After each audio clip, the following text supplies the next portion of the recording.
देखिए, पीछे के क्लास में हम लोगों ने पढ़ाया था कि मेंडल ने मटर के पौधे में 7 जोड़े विपरीत गुण 7 पेयर्स ऑफ कंट्रास्टिंग कैरेक्टर पाया।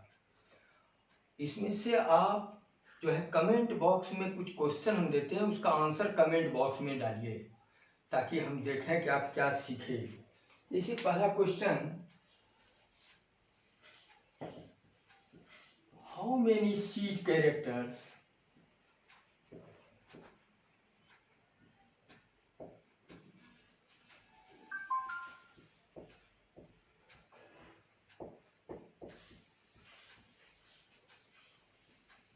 are found in pea plant। मटर के पौधे में कितना बीज का गुण पाया जाता है? ऑप्शन अगर दे आपको 1, 2, 3, 4, इसमें से आप कौन सा आंसर होगा आप सेलेक्ट करके दीजिएगा। दूसरा question number 2, characters are controlled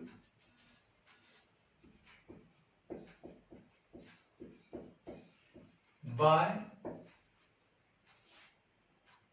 अब इसमें आप अपने मन से आंसर लिखिए कि कैरेक्टर किसके द्वारा कंट्रोल होता है मेंडल के अनुसार। ये चीज आप सिलेक्ट कीजिएगा, ढूंढिएगा उसमें जो 7 पेयर्स कैरेक्टर्स पाए, कंट्रास्टिंग कैरेक्टर्स बताए हैं, उसमें ढूंढ करके ये देखना है कि इनमें से कौन उत्तर होगा। ये मेरा क्वेश्चन है। और दूसरा क्वेश्चन है कैरेक्टर्स आर कंट्रोल्ड बाय, तो किस कैरेक्टर किसके द्वारा नियंत्रित होता है, ये 2 क्वेश्चन है। और इसमें कुछ टर्म्स हैं, उस टर्म्स को हम बताना चाहते हैं। जैसे टर्म्स हैं एलील,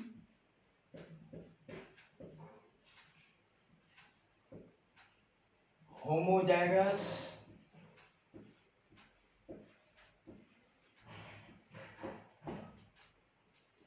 हेटेरोजाइगस,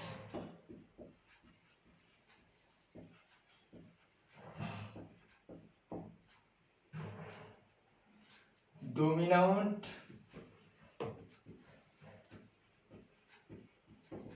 रिसेसिव,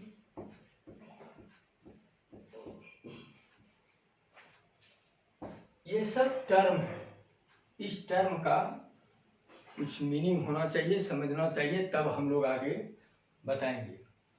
ऐसे पीछे क्लास में हम लोग पढ़े इमैस्कुलेशन, इसके बाद उसमें बैगिंग, डस्टिंग, टैगिंग, क्रॉसिंग। तो क्रॉसिंग में जो होगा तो उसमें मोनोहाइब्रिड, डाइहाइब्रिड, ट्राइहाइब्रिड ये सब आएंगे।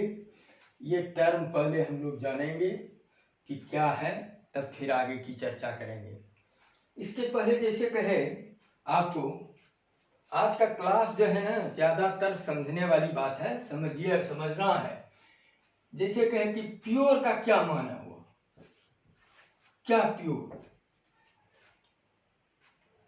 जैसे कोई पौधा जो है वो लंबा है, मटर का पौधा लंबा देखा था मेंडल ने, और नाटा देखा था। तो लंबा के लिए जो लिखते हैं तो टीटी लिखते हैं, और नाटा के लिए टीटी स्मॉल टी लिखते हैं। देखिए ये जो लंबा लिखे हैं ये फिनोटाइप, ये जो लिखे हैं फिनोटाइप, और ये जो लिखे हैं ये जीनोटाइप लिखे, ये जीनोटाइप। और इसमें ये कैसा टी? शुद्ध लंबा, शुद्ध लंबा, प्योर टॉप, और ये शुद्ध नाटा, प्योर डॉट।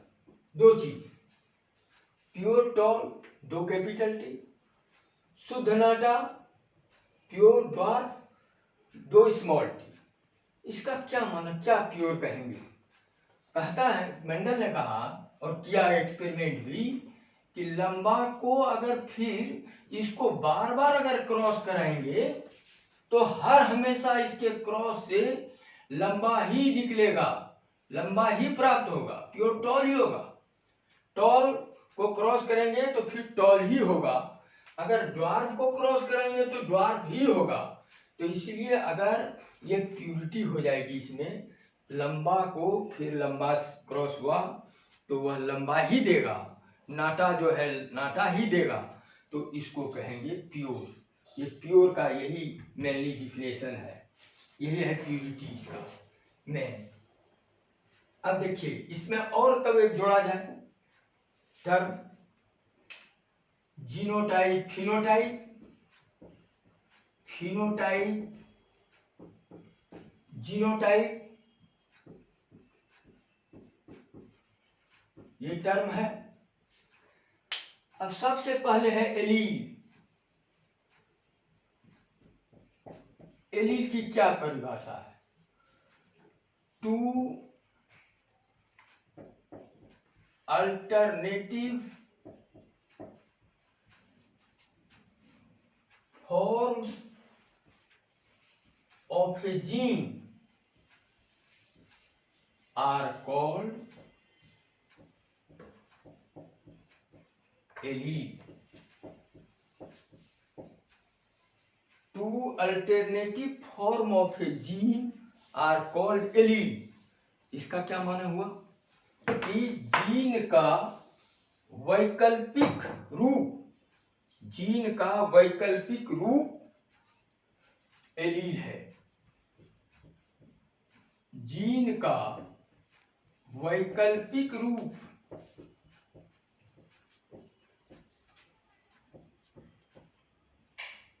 एलील। क्या वैकल्पिक रूप? जैसे पौधा लंबा और नाटा, जैसे कैपिटल टी स्मॉल टी है, ये कैपिटल टी स्मॉल टी है, तो ये टी जो है यह जीन टी फॉर किसके लिए है? ये टॉल के लिए। कैपिटल टी जीन है, यह जीन किसके लिए है? टॉल के लिए। स्मॉल टी जो जीन है यह किसके लिए है? ड्वार्फ के लिए। इसलिए ये जीन का जो कैरेक्टर है यह वैकल्पिक रूप अल्टरनेटिव फॉर्म में है, ये एक टॉल है तो दूसरा ड्वार्फ है, इसी को कहते हैं एलील। ये एलील हुआ। और आगे फिर जैसे होमोजाइगस,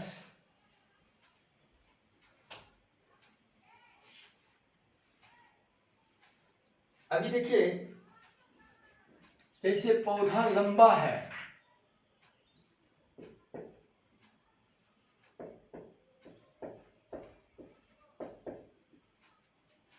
और इसका क्रॉस कराया गया नाटा से, तो लंबा के लिए तो प्योर टॉल के लिए लिखे 2 कैपिटल टी, नाटा के लिए लिखे 2 स्मॉल टी।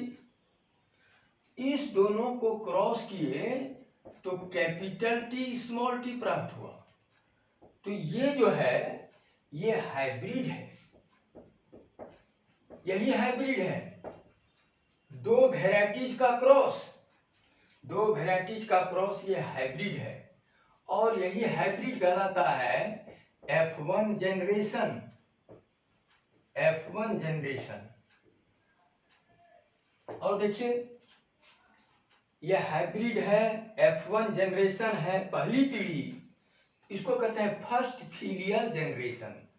और फिलियल बताता है ऑफ स्प्रिंग को या प्रोजेनी को, ये फर्स्ट फिलियल जनरेशन।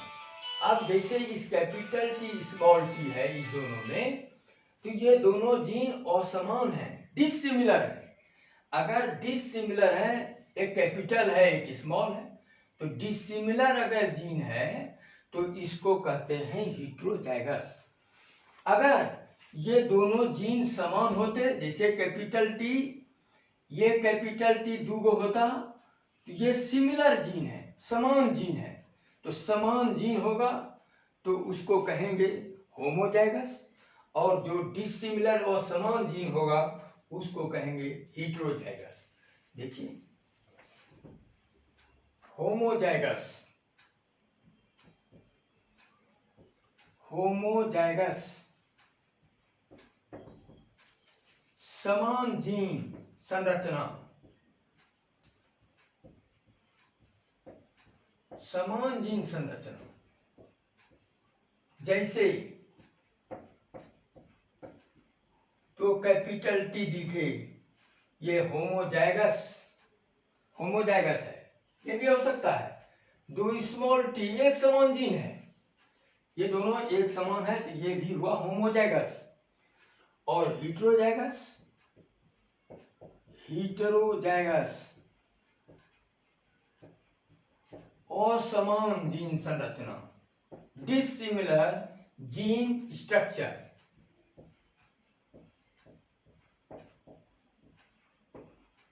अगर असमान जीन संरचना है, जैसे capital T small T, capital T small T असमान जीन हो गया, एक कैपिटल टी है एक स्मॉल टी है, असमान है, इसलिए ये हेटेरोजाइगस है। और ये क्या है, होमोजाइगस है। ये होमोजाइगस और हेटेरोजाइगस। फिनोटाइप, किसको फिनोटाइप कहेंगे, बाहरी रूप, एक्सटर्नल बाहरी रूप। कोई भी, जैसे कोई पौधा देख रहे हैं तो पौधा देखे लंबा है और नाटा है, तो उसका बाहरी रूप देखे, इसलिए बाहरी रूप देखे तो ये फिनोटाइप होगा। और जीनोटाइप है जीन कंपोजिशन, जीन संरचना, जीन संरचना, ये है जीनोटाइप। देखिए फिनोटाइप बदल सकता है लेकिन जीनोटाइप नहीं बदलता है। जैसे जीनोटाइप बाहरी संरचना, जैसे ये लिखे, ये अंदर का चीज है, इसको देख नहीं सकते हैं। जैसे हम हैं, हमारा बाहरी रूप आप देख रहे हैं तो हमारा फिनोटाइप देख रहे हैं, लेकिन हमारा जीनोटाइप, जीन नहीं दिखलाई पड़ेगा, जीन तो अंदर है, इसके अंदर। जैसे ये टी है, ये जीनोटाइप, ये भी जीनोटाइप, ऐसा संरचना बोले ये भी जीनोटाइप, लेकिन इसका फिनोटाइप क्या, लंबा है, नाटा है। अगर ये सब देख आए, या फूल का रंग देखे कि लाल है, गुलाबी है, उजला है, अगर ये सब देखे तो वो फिनोटाइप देखे। फिनोटाइप एज के अनुसार बदल सकता है, बदलता है। जैसे हम जन्म लिए, फिर हमारी उम्र बढ़ती चली गई तो हमारे में परिवर्तन हुआ, युवावस्था हुआ, फिर वृद्धावस्था आ गई, तो हमारी जो उम्र बढ़ी तो हमारा बाहरी संरचना बदला, तो फिनोटाइप चेंज हो सकता है, लेकिन जीनोटाइप चेंज नहीं होगा। जीनोटाइप रेयर केस में जब म्यूटेशन की क्रिया होती है तभी जीनोटाइप बदलता है। तो होमोजाइगस, हेटेरोजाइगस, फिनोटाइप, जीनोटाइप। इसके पहले बताए एलील। इतना जानने के बाद और आगे देखिए जरा,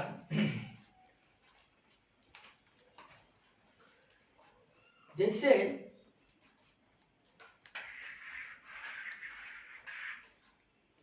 ये कैपिटल टी स्मॉल टी लिखे हैं, तो इस कैपिटल टी स्मॉल टी में क्या कैरेक्टर है। ये कैपिटल टी जो है ये स्मॉल टी के कैरेक्टर को सप्रेस कर देता है, दबा देता है। माने ये चीज इसमें ये दिखलाई पड़ता है, और ये दिखलाई गुण है, गुण रहता है, लेकिन यह स्मॉल टी का गुण दिखलाई नहीं पड़ता है। तो ये कैपिटल टी बताता है डोमिनेंट को, प्रभावी को। डोमिनेंट का माना प्रभावी, ये प्रभावी हुआ। और इसमें स्मॉल टी जो है, इसमें दोनों गुण है लेकिन वह दिखलाई नहीं पड़ रहा है, इसलिए यह रिसेसिव कैरेक्टर को बताता है, रिसेसिव और प्रभावी गुण को बताता है।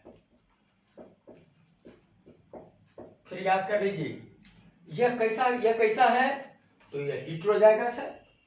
यह कैसा है जी? हेटेरोजाइगस, हेटेरोजाइगस है। इस हेटेरोजाइगस में, ठीक है, हेटेरोजाइगस में कैपिटल टी मतलब लंबा का गुण है और नाटा का भी है, लेकिन नाटा का गुण दिखलाई नहीं पड़ता है, लंबापन का गुण दिखलाई पड़ता है। इसलिए यह जो लंबापन दिखलाई पड़ता है उसी को कहते हैं डोमिनेंट कैरेक्टर, डोमिनेंट। और इसमें गुण है लेकिन वह दिखलाई नहीं पड़ रहा है, इसलिए वह अप्रभावी। इसका माने हेटेरोजाइगस में हर हमेशा हेटेरोजाइगस डोमिनेंट होता है और वो रिसेसिव नहीं होता है, ये कहना चाह रहा है।